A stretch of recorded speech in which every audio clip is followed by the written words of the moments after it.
মহাভারতে যুধিষ্ঠিরকে শ্রীকৃষ্ণ প্রধানত ধর্মরাজ্য প্রতিষ্ঠা, ন্যায়যুদ্ধ এবং পরিস্থিতির প্রয়োজনে সত্য ও মিথ্যার সঠিক ব্যবহারের উপদেশ দিয়েছিলেন।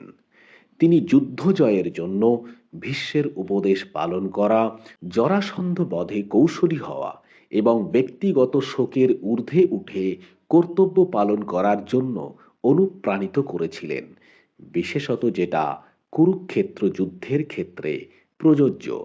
যুধিষ্ঠিরকে দেওয়া শ্রীকৃষ্ণের প্রধান উপদেশগুলি হল: ১. ধর্ম ও ন্যায়যুদ্ধ। কৃষ্ণ যুধিষ্ঠিরকে শিখিয়েছিলেন যে অধর্মকে বিনাশ করার জন্য যুদ্ধ করা পাণ্ডবদের পরম ধর্ম। আত্মীয় স্বজন হলেও যারা অন্যায়ের পক্ষে, তাদের নিধন করা পাপ নয়, বরং ধর্ম। ২. ফল ত্যাগের নীতি।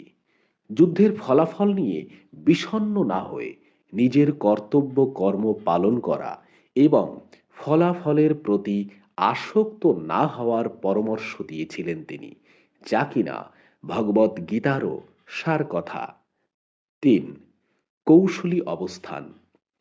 রাজসূয় যজ্ঞের সময় জরাসন্ধকে বধ করার জন্য কৌশলী হওয়ার পরামর্শ দিয়েছিলেন তিনি, এবং কুরুক্ষেত্রের যুদ্ধে ভীষ্মের দেওয়া বর ফিরিয়ে দিয়ে পাণ্ডবদের নিরাপত্তা নিশ্চিত করার উপায় বলে দিয়েছিলেন তিনি। ৪. মনোবল বজায় রাখা।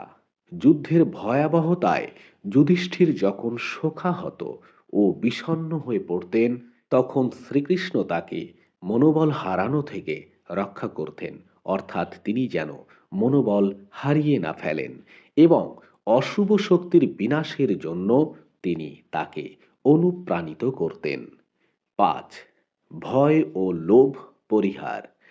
শ্রীকৃষ্ণ সবসময় যুধিষ্ঠিরকে রাগ, ক্রোধ এবং লোভ থেকে দূরে থাকার উপদেশ দিতেন, কারণ এগুলি মানুষের পতনের মূল কারণ। ৬. সত্য ও মিথ্যার ব্যবহার। জীবনের কঠিন পরিস্থিতিতে যেখানে ধর্ম বাঁচানো প্রয়োজন, সেখানে সত্যের অপলাপও, যেমন অশ্বত্থমা হত ইতি গজ, ক্ষেত্র বিশেষে ধর্ম হিসাবে গণ্য হতে পারে, অর্থাৎ সত্য মিথ্যার সঠিক ব্যবহার জানাটাই ধর্ম। এই জটিল নৈতিক দিগদর্শনা তিনি যুধিষ্ঠিরকে দিয়েছিলেন।